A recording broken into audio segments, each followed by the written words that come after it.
एक कक्ष में 600 बच्चियों को बैठा के अगर डिसिप्लिन की बात करे जाती है, बिल्कुल भी उचित नहीं है, संभव ही नहीं। आदमी इस कमरे के अकॉर्डिंग 190 से 120 बच्चे बैठ सकते हैं। 90 से 120 660 मतलब नामांकन है, 240 प्रेजेंट है। ये तो संभव ही नहीं कि कोई क्लास ले पाएंगे। ठीक है, आप निश्चित रहिए, हम लोग इस विषय में बहुत जल्द आगे बढ़ते हैं और आपकी जो असुविधा है उसके लिए खेद है, लेकिन हम लोग उस दिशा में आगे बढ़ेंगे, काम कर रहे हैं। ये कौन सा क्लास है? 11 है। फैकल्टी क्या है? आर्ट्स। पढ़ाई लिखाई ठीक से कर रहे हैं ना? लेकिन मन लगा के पढ़िएगा ना, क्योंकि हम लोग जो है मिडिल क्लास फैमिली से आते हैं। भले आपके प्रिंसिपल आपके साथ खड़े हैं, आपके एमएलए भी आपके साथ खड़े हैं, लेकिन हम लोग मिडिल क्लास फैमिली से आते हैं और हमारी पूंजी शिक्षा ही है। हमारे मम्मी पापा के पास उतने पैसे नहीं है कि अगर हम शिक्षा में अच्छा नहीं करेंगे तो हम कोई बढ़िया व्यापार को आगे बढ़ा सकते हैं, हम बड़े शहरों में जाके अपने आप को स्थापित कर सकते हैं। हमारी पूंजी ही हमारा एजुकेशन है। हम जितना बेहतर से यहाँ से निखर के जाएंगे उतना हम अपने आप को स्टेब्लिश करेंगे। तो इसलिए आप लोग किसी भी प्रकार का कोई कंप्रोमाइज नहीं कीजिएगा। हम जानते हैं कि हो सके आपको समस्या आएंगी, क्योंकि बहन लोग को थोड़ी आ सकती है, क्योंकि आज भी लोगों की मानसिकताएं वैसी हैं, लेकिन आप निश्चिंत रहिए, अब जमाना बदला है, जमाने के लोगों की सोच बदली है और हमें लगता है कि बेटा और बेटी को समान दृष्टिकोण से लोग देख रहे हैं। तो आपको भी कुछ अगर सुविधाएं आएंगे तो उससे आपको पार जाना है और कभी शिकायत और समस्या को लेकर अपनी पढ़ाई से कंप्रोमाइज मत कीजिएगा, इस चीज से कंप्रोमाइज मत कीजिएगा। देखिए, हम दूसरा का उदाहरण नहीं देंगे, आपके बीच आपके एमएलए खड़े हैं और हम आपको बताना चाहेंगे, हम अभी भी स्टूडेंट हैं। अभी हम धनबाद विनोद बिहारी महतो विश्वविद्यालय से डॉक्टर ऑफ फिलोसफी के स्कॉलर हैं और ऐसा नहीं कि कंटिन्यू 2018 में हमारा एडमिशन है, बीच में 2 साल बाधित हुआ है, क्योंकि इसमें होता है कि साल में 1.5 साल में आपको प्रेजेंट करना पड़ता है अपना थीसिस। तो हम अभी भी कंटिन्यू हैं, क्योंकि हमने कभी एजुकेशन से कंप्रोमाइज नहीं किया है। कभी आज हम आपके एज एमएलए के रूप में आपके बीच खड़े हैं और हमें तो लगता है कि आप कम से कम हमसे बेहतर परिवार से ताल्लुक रखते होंगे, क्योंकि हम उतना समय नहीं कि हम आपको अपनी घटना सुनाए, लेकिन संक्षिप्त में इतना बताना चाहेंगे कि हमने उस माँ ने हमें पढ़ाया है जिसने 28 साल की उम्र में अपने पति को खोया था। मात्र 28 ईयर हमारी माँ की आयु थी। हमारा जो छोटा भाई था वो मैंने गर्भ में ही था, उसका जन्म भी नहीं हुआ तो दुनिया उसने देखा नहीं, तो उस समय हमारे पिता को हमारी माँ ने खोया था।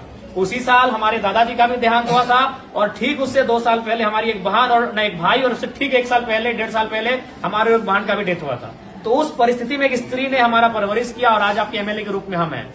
हमने कभी एजुकेशन से कंप्रोमाइज नहीं किया है। आज भी हम स्टूडेंट हैं, आज भी हम स्कॉलर हैं। इसलिए आपको आपके एमएलए ये संदेश देना चाहेंगे कि किसी भी परिस्थिति में आप अपनी पढ़ाई से समझौता नहीं कीजिएगा। यही आपकी पूंजी है, क्योंकि आपके माता पिता अगर सक्षम है तो अच्छी बात है, हम भी शुभकामना देते हैं कि आप बहुत सक्षम हो। लेकिन ये अधिकांश ये सत्य है कि हम लोग मिडिल क्लास फैमिली से आते हैं और हमारी पूंजी पैसा नहीं है, हमारी पूंजी एजुकेशन है। आप जितना यहाँ से निखर के जाएंगे उतना बेहतर आपका भविष्य होगा।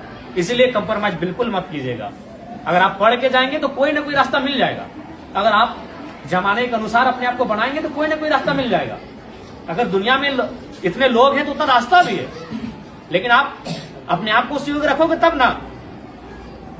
इसलिए आपको हमारी शुभकामनाएं हैं, आप लोग बेहतर करें और जो भी आपकी समस्या है उनको हम लोग जानने के लिए आपके बीच आए हैं। आपके तमाम शिक्षक प्रिंसिपल महोदय सब हमारे साथ हम लोग विजिट कर रहे हैं और जो भी समस्याएं छनकर आएगी उनको लेकर हम लोग काम करेंगे। ठीक है, तो हम ठीक है, आप पढ़ना चाहिए। सबसे पहले हमारी बात को आप लोग सुनिए। 10 में है ना, देखिए 10 में अगर आप है तो अभी ये महीना है दिसंबर का, आपके पास काफी कम समय है।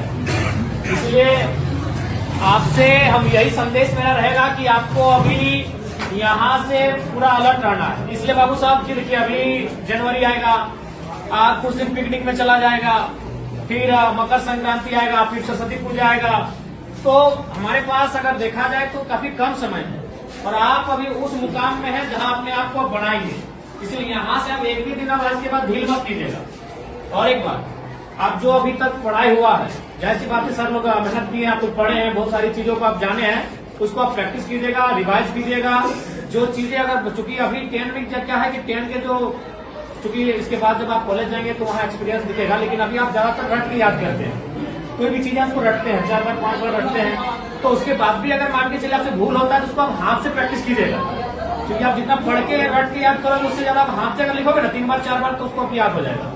जो चीजें आपको लगता है कि नहीं इसको हम मेमोरी नहीं कर पा रहे हैं, याद नहीं कर पा रहे हैं, तो उसको आप कम से कम हाथ से प्रैक्टिस कीजिएगा, कई बार रफ लीजिएगा, उस रफ में 4 बार 5 बार लिखिएगा उस प्रश्न का उत्तर, तो आपको याद होने लगेगा।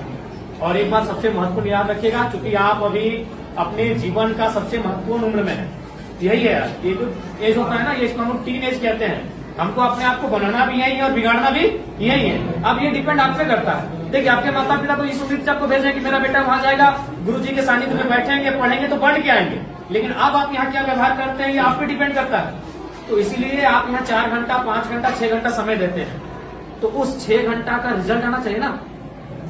मान के सपोज दैट अगर किसी भाई को अगर पढ़ने में मन नहीं लग रहा है तो मान के चलो वो 6 घंटा अगर सिर्फ वो ग्राउंड में दौड़ेगा तो इस राज्य के नंबर 1 धावक बनेगा कि नहीं।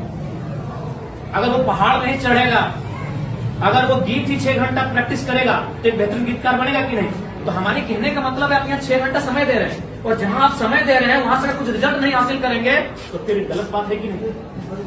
तो इसलिए आप यहाँ 6 घंटा समय दे रहे हैं, अपना 5 घंटा आप समय दे रहे हैं, तो इसलिए यहाँ से आपको परिणाम हासिल करके जाना है, यहाँ से आपको रिजल्ट लेके जाना है। इस बात को आपको ध्यान में रखना है, ठीक है।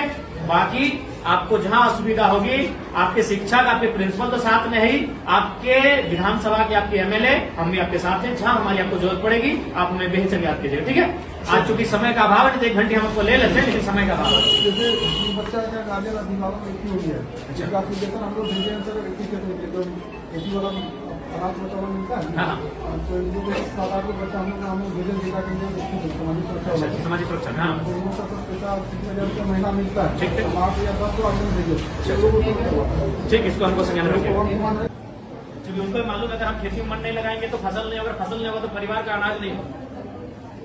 किसी को मन नहीं लगता, जब धान काटने के लिए जाते हैं पूछेगा मन लगता है? मन लगता है सिनेमा देखने में, मन लगता है मेला घूमने में, मन लगता है शॉपिंग करने में। काम में मन नहीं लगता है, वहां लगाना पड़ता है, क्योंकि वही काम आपका पहचान है, वही काम आपका कर्म है, तो मन वहां लगाना पड़ता है। अभी आपका कर्म है आपका शिक्षा अर्जन करना, ये आपका कर्म है, इसमें आपको मन लगाना है। और लगता है तो अच्छी बात है, अगर लगता है तो अच्छी बात है, और नहीं लगता है तो लगाना पड़ेगा। और बाकी यार आपकी समस्याओं से हम लोग अवगत हो रहे हैं, काफी समस्याएं हैं आपके विद्यालय में, और आपकी समस्याओं का निराकरण के लिए हम लोग हमेशा प्रयासरत रहेंगे। और आप लोग बढ़िया से मन लगा के पढ़िए, हमारी शुभकामनाएं हैं। अगर कुछ समस्याएं होंगी आप सीधा हमसे संपर्क कीजिएगा और बेहिचक अपनी बात को रखिएगा, डर भय मत कीजिएगा कि हम आपके एमएलए हैं, हम आपके एक सहयोगी के रूप में आपको दिशा पथ प्रदर्शक के रूप में आए हैं। आप बेहिचक हमें याद कीजिएगा, ठीक है। और एकदम मन ध्यान लगा